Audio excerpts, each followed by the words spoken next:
Yo, hey, peace and blessings, family. Hey, I didn't even know that video had turned off. It turned off.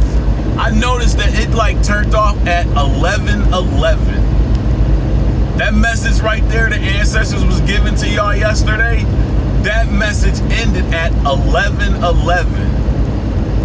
And for those of y'all that know what 11:11 is, that message stopped where it stopped at because ancestors wanted y'all to think on what was said up until that point. So now here it is, I'm back with the part 2. I didn't even know that mug stopped at that particular point. Oh, and let me say peace, blessings, love, and light of Yah, the Most High, shine down on and in the lives of all of the Creator's righteous children, resurrecting as gods on earth. Okay, so this is part 2 of what y'all was hearing yesterday. So I left off with the servant of that king in Nehemiah chapter 2. The servant of that king is a descendant of the original leaders of civilization. You know, the first civilization created in East Africa, and you know that kingdom, it fell, and then other kingdoms rose, so on and so forth. So now we're in Nehemiah chapter 2, where you have a descendant of those original leaders working for the new age leader. And I guess, you know, they have a good relationship. I mean, a lot of people have, you know, good relationships with their boss, right? So the conversation goes, and this is for y'all that still didn't even read the story. The conversation goes to where the king notices something is wrong with the servant. You know, something's wrong with his energy. His energy is off. He's not his normal self. He's not his normal, happy, bubbly self. It's like something is bothering this dude. And so the king asks him, is like, you know, what's going on with you? And basically the story the story that he's telling him is, he's talking to the new age leader about his ancestors' former kingdom, and how you know that territory is laid in waste. You know, it's basically a ghost town. You know, when you hear the story of, you know, what went down and why our ancestors fell, it's a heartbreaking story. I mean, they having a conversation about his ancestors, and the conversation was so deep that the king is like, yeah, you can go and rebuild your ancestors' kingdom. Yes, you can go and rebuild the kingdom for the future of your people. Because, okay, and so this is how it plays today, because I was talking about the Bible is Helios Biblios. It's a sun book. It tells time. And I was saying, like, how does this play into the attempted assassination on Donald Trump? Okay, so Donald Trump represents the king in Nehemiah chapter 2. Descendants of slaves here in America, many of us are bloodline descendants of that first kingdom that was established in East Africa. The kingdom where laws, statutes, and commandments, the first laws, statutes, and commandments were created. A lot of us are descendants, bloodline descendants of those that created the first laws and statutes and commandments. We are that servant. And when the story tells how this particular servant was not feeling well in the spirit, that his countenance was low, that is a metaphor for us as African Americans here inside of this America. I mean, you can't turn to the left or to the right without hearing black folks crying and complaining about not getting any justice, not getting any equality, not getting any respect. I mean, every time you turn around, you hear black folks, descendants of slaves, you hear us crying. And just like in the Bible, I guess, you know, the king was like, look, man, I'm tired of you not being the bubbly, happy-go-lucky, you know, guy that I used to know. I mean, like, every time I see you, now you like in this mode. And that's how it's getting, or that is how it has gotten. That is where we are now. I'm telling you, man, that George Floyd situation, not just the George Floyd situation. I'm gonna give y'all 3 situations that broke the camel's back. The George Floyd situation broke the camel's back. The Philando Castile situation broke the camel's back. The Sandra Bland situation broke the camel's back. There were other fractures that took place, but those 3 right there, those 3 were the main ones. There is no reason why this black woman who got pulled over for a traffic stop should end up dead in jail. There is no reason why a black man who took the time to go get licensed to be a licensed carrier of a firearm, there is no reason why that man should have got shot up dead in front of his baby's mother. In the situation with George Floyd, come on, man. There is absolutely no reason for a police officer to have his knee on a man's neck like that. The man telling you he's having difficulty breathing, he's urinating on the pavement. So that is the situation today, in this day and time. History is cyclical in nature. Our countenance is low. As a people, as descendants of slaves in a foreign territory under foreign rule, our countenance is low.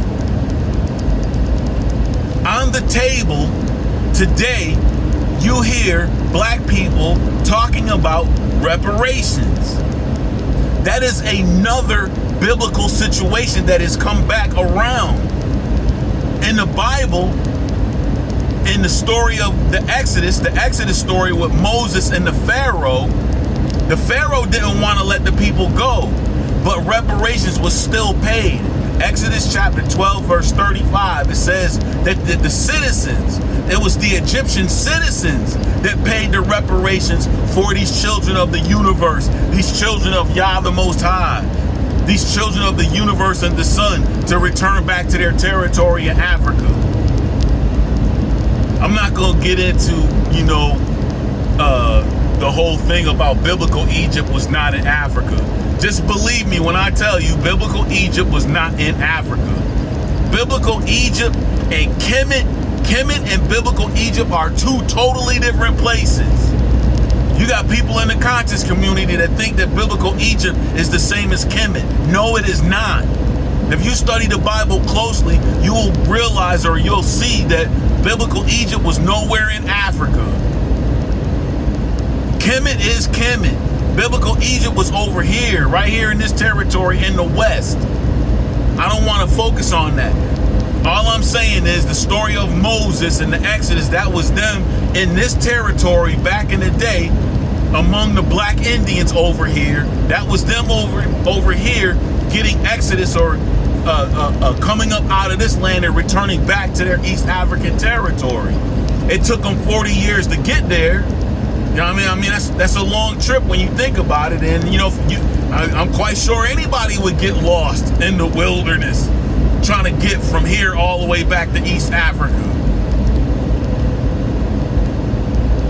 Let me also say this, right? That if you do a Google Maps search of Cairo, Egypt, and you use the walking feature to Jerusalem, Israel, from Cairo, Egypt, you're going to see it only take about 7 days to walk that. You're not going to get lost for no 40 years. And you definitely don't need no ship to go from Cairo, Egypt to Jerusalem, Israel. That's one of the ways. That's just a quick synopsis on why biblical Egypt was not in Africa. They was over here in America. But what I'm trying to point out to you is, in the days of the Pharaoh, when it was time for the Africans to go back to Africa, the leader did not want to let them go. But it was the citizens who were aware of what had happened previously in the Sodom and Gomorrah situation.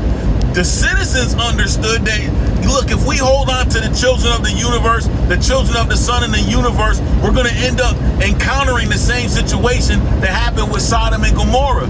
And they started actually encountering them situations. The plagues of Egypt. The citizens were wise enough to know, oh my goodness, biblical history is repeating itself. So the Egyptian citizens in Exodus chapter 12, verse 35, they paid out reparations for children of the Most High, children of the universe and the sun, to return back to East Africa to rebuild Kemet and Kush, to rebuild their kingdoms in them two areas in East Africa, and in the area we call Southern Iraq, and them three territories. So now you fast forward to Nehemiah, and this king is like the Egyptian citizens. This king ain't gonna, he was in his mind, I'm not gonna repeat the same mistake that the Pharaoh made, and I'm not gonna let the citizens, be mad at me because I'm being a hardhead. So he gave Nehemiah the permission to go rebuild in his ancestors' territory. So how does that play with Donald Trump in this particular period? Reparations is on the board, just like reparations was on the board in Exodus 12:35.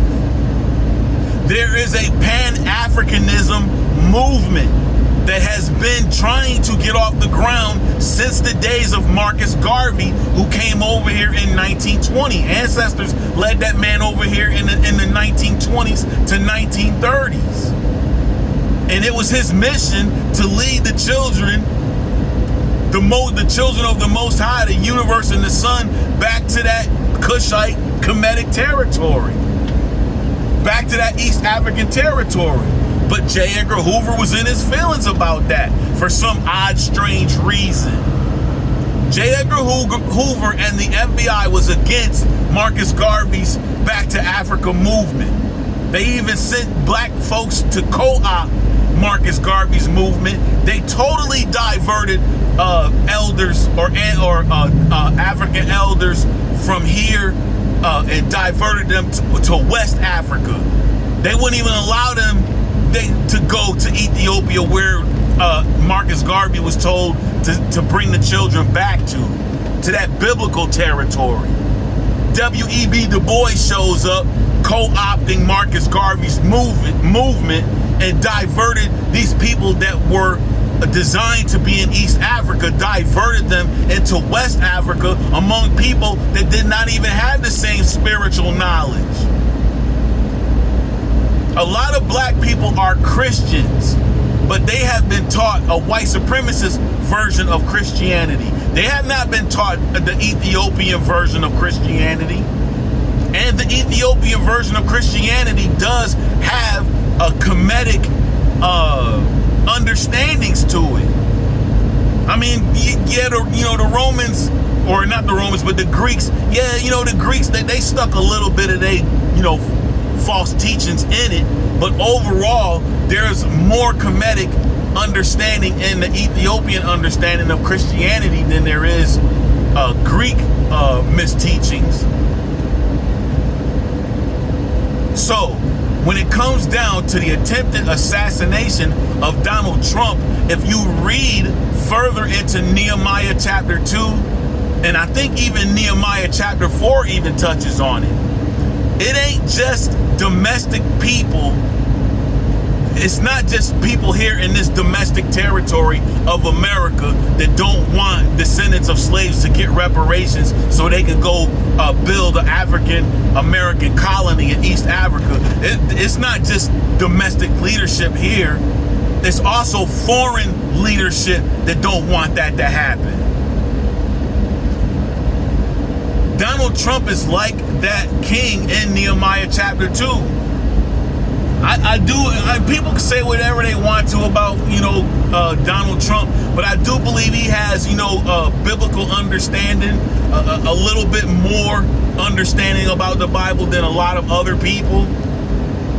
And if he has the type of understanding that I think that he does, I do believe that is his intention, to to honor that reparations discussion and stop having money being sent to Ukraine and divert that money to the Pan-Africanism movement, so that Queen Mothers like Queen Mother Dr. Arikana Chiambari Kwao, you got PLO Lumumba, of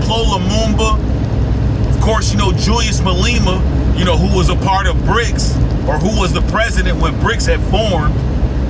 You have these African leaders, that even have a biblical understanding. They understand the times and the seasons. And so I could see Donald Trump, finally putting an end to our low countenance, putting an end to the low countenance that black people have here in America. After a while, man, anybody would, that's like being in a relationship with a low vibrational person. That's like being in a relationship with a person that's just negative all the time. After a while, at some point it becomes toxic. It's like, man, this relationship is getting toxic. Every day, man, you with this negative stuff, man. I just want to focus on something positive. How can America focus on anything positive when descendants of slaves are always complaining about the history of America? Obviously, the descendants of the Europeans that did all of that bad stuff to Africans, the descendants of Europeans that did all that bad stuff to Africans, the descendants don't want to keep hearing that. They just want to get on with their lives. They want to put the past behind them. But how can you put the past behind them when the descendants of the African children that are here are still crying? And obviously somebody in the leadership don't care about the crying. They just keep trying to throw a pacifier in our mouth. And those of y'all who have had babies, quick to put a pacifier in the baby's mouth when the baby is crying. After a while, man, that pacifier don't work. The Democrat Party and the stuff that they've been doing is not working anymore. And Donald Trump recognizes that. He's like, this pacifier game that you've been playing with the African Americans is not working anymore. Make America great again. How do you make America great again? Well, maybe we should consider sending these crybabies away from us. Let them go and do their own thing, like how they've been asking to do. And even Donald Trump is probably like, why would anybody fight against the message of Marcus Garvey? The message is common sense. You cannot depend on another race to have your best interest at heart. Survival. What is survival? Survival is, they say that survival is, they say job one is self-preservation. Survival is self-preservation. So let's say here in America, the Europeans, they running low on resources. So if America's running low on resources in a country that's predominantly governed by Europeans, who's gonna come first? Who's gonna be protected first? Who's gonna be looked after first? If survival is self-preservation, the European people are gonna be seen to first. But if you claim to be Christian, you claim to be a child of God, that means that you got a conscience. There are people in this country that don't have a conscience. There are people in the leadership in this country that don't have a conscience. They'd rather just commit genocide on foreigners. Descendants of slaves. They'd rather just commit genocide on them. Don't even give them an opportunity to go back home to Africa. Especially if you one of those that's benefiting off of African resources, and you feel like if you send these descendants of slaves back to Africa, that might limit your ability to get your hands on African resources. But Donald Trump, I don't think that that's his mentality. If that was his mentality, they would not have taken a shot at him. see that in the book of Nehemiah, that both foreign and domestic, well, I don't want to say domestic, but you do see foreigners not wanting the children of Israel to be given freedom papers, passports, to come up out of Babylon and to go rebuild their ancestors' kingdom over there in East Africa. You see foreigners that were not with that. They were ridiculing that particular movement.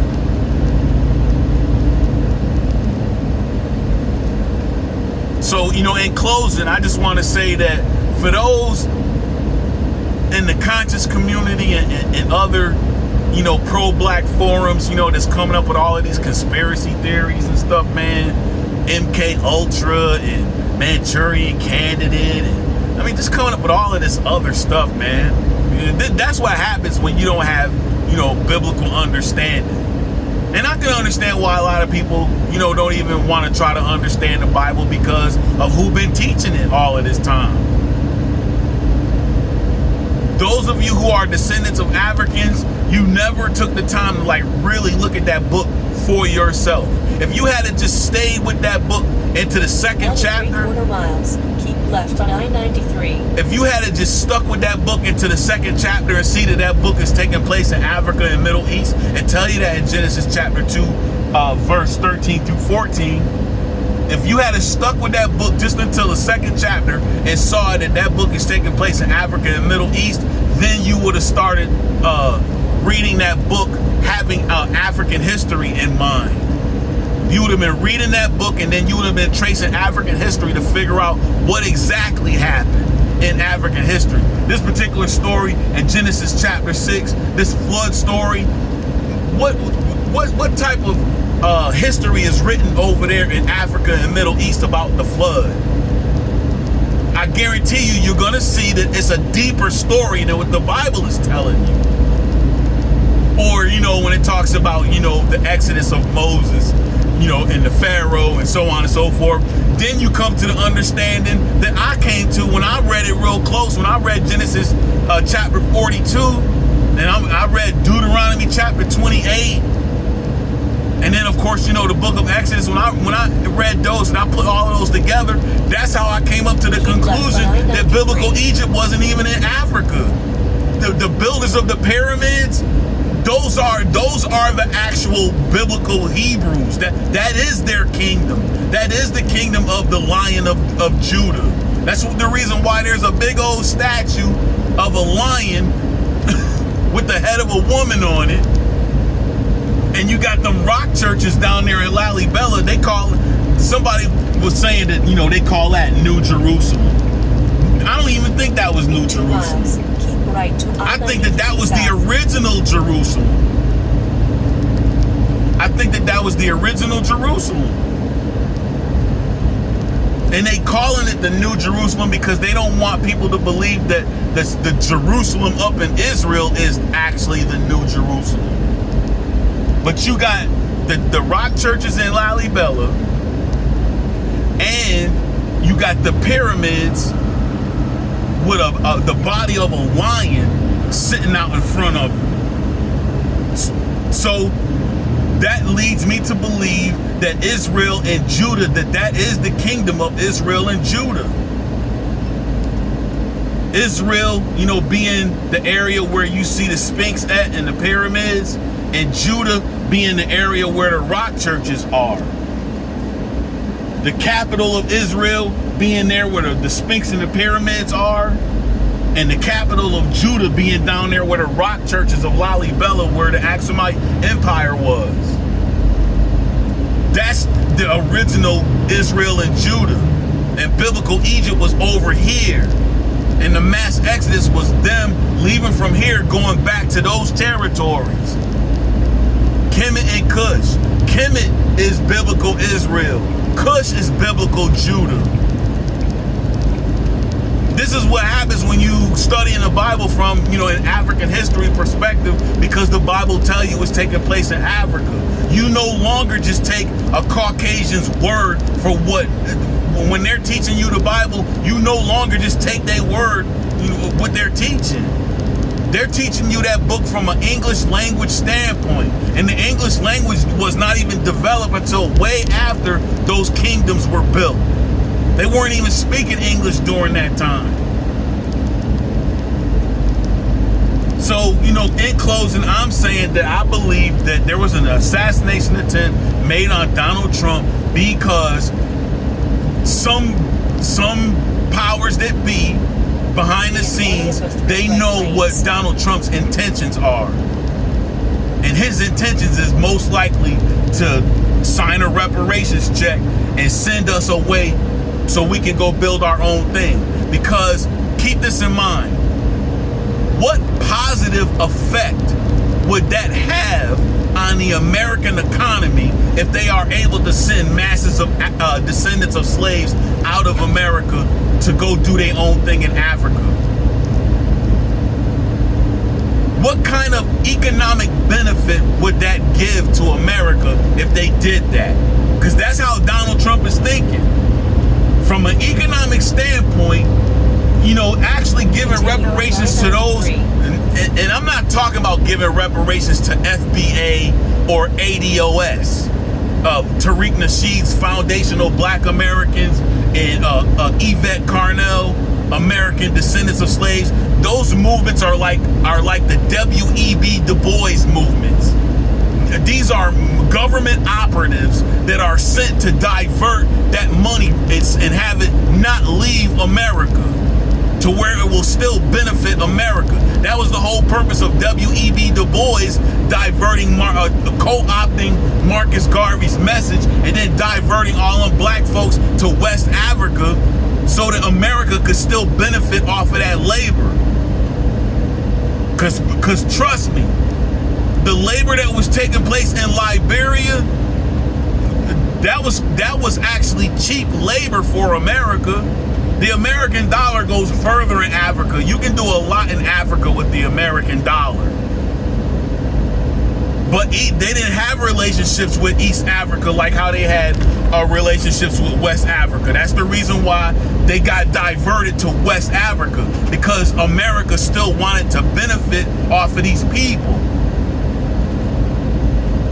But I don't think that Donald Trump is gonna dictate where it is we go with the reparations money. However, that is something we need to be concerned about.